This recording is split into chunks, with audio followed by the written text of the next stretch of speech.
Hello creative minds, this is Aisha. Welcome back to my channel. A lot of you have watched my paper making tutorial and have sent me quite a few questions, so I thought I'd go ahead and make a video. Some of the paper turned out thick, some of it thin. This one is a thick piece. It's quite textured and you can see that it's got some bend to it, but it doesn't bend as easily. I would equate it with maybe something that's a little bit thinner than a cereal box. And this piece actually was a thinner one. I would say, I guess, medium. And it had some good bend to it, not as textured as the thicker one. Thick and thin results depended on how much pulp I kept in my tray. So if I had a lot of pulp in my tray, the paper would turn out thick. Less pulp in the tray meant thinner paper. The speckled paper turned out very well, and this one was also a thin one. Very nice bend to it. Nice smooth texture, well, at least smoother than the thicker pieces.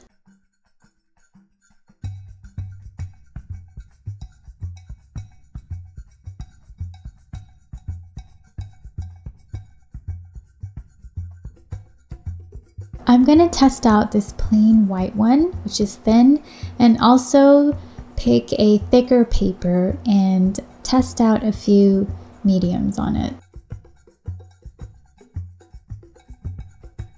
The first thing I'm going to use is a Sharpie pen and just write something on it in cursive and see how well it lets me write. It was pretty smooth.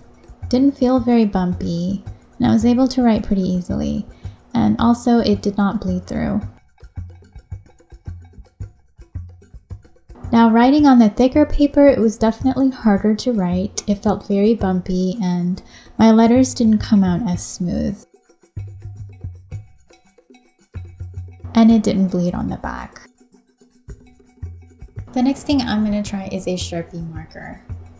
And as I was writing on the thick paper, again, it felt very bumpy and the letters didn't come out smooth. There were some gaps.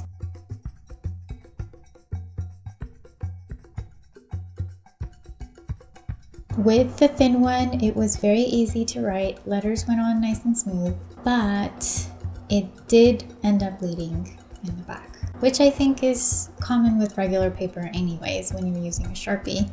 The next thing I used was an alcohol ink marker, and this one actually did not come out well at all. It came out extremely bumpy with lots of gaps inside.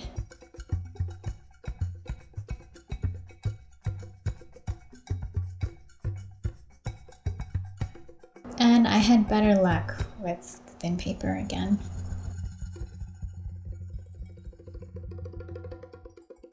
I was expecting it to bleed through on the thin one. I'm going to use a simple ballpoint pen and give it a go. Very easy on the thin paper, nice and smooth, almost like writing on regular paper. And the thick one was bumpy, not easy to write with. I would say the easiest way to write on the thick one was using the Sharpie pen. I used acrylic paint watered down to see how well paint and brush would go on the paper.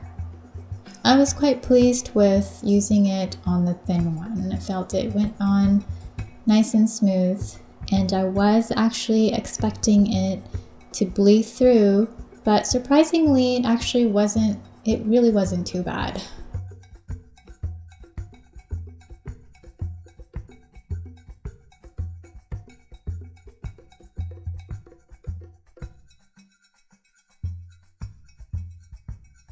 I thought painting on the thick paper was actually quite easy, and it didn't bleed through either. So I think the thick paper is pretty great for painting with if you're using acrylic paint. I actually don't have watercolor, so I couldn't really test that out. I am an acrylic artist.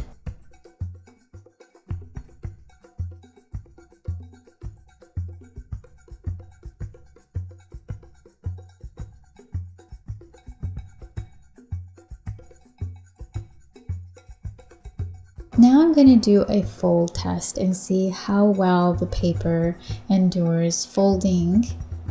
And I found that the thin one was very easy to fold and it did not have any tears or rips. It was still a little bit wet in the corner and it hadn't dried all the way, but I went ahead and folded it anyway and it held up just fine. No rips, no tears, even in the center where it was wet, the paper still held up. So, very pleased with that result.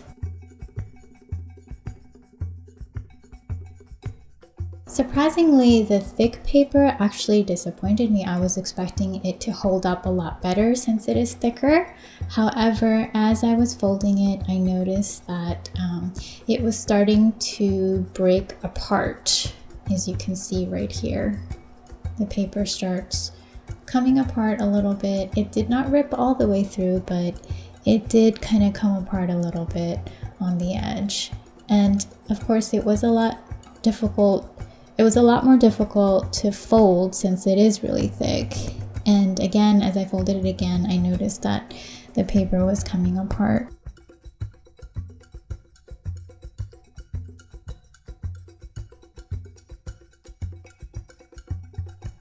And unfolding it, you can see exactly where the tears are.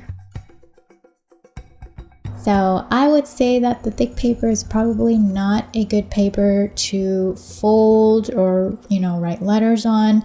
I think it would be okay for journaling if you were going to use it mostly as maybe scrapbooking or for painting. But the thick paper was difficult to write on and didn't fold well. The thin paper, however, I was very pleased with how it turned out. It was easy to write on, folded just fine, and it definitely had a smoother texture. The paper I used to create these sheets was a variation of printer paper that had been printed on by inkjet. A lot of it actually was graded work that my kids brought home from school. This blue one right here is, I think, cardstock, and the multicolor paper that I used was a mixture of magazines and newspaper ads. Whether or not it was acid free, I cannot say. This is a bag of shredded money that I have. I'm really excited on doing a paper tutorial using that shredded money that I actually picked up from the Federal Reserve for a field trip that we had a few years back. If you'd like to know how I made this super easy mold and decal using dollar store picture frames, check out the link in my description box below for the tutorial. If you found this video helpful, please subscribe to my channel and join me on all of my other projects. And as always, thank you guys for watching. I'll see you next time. Bye!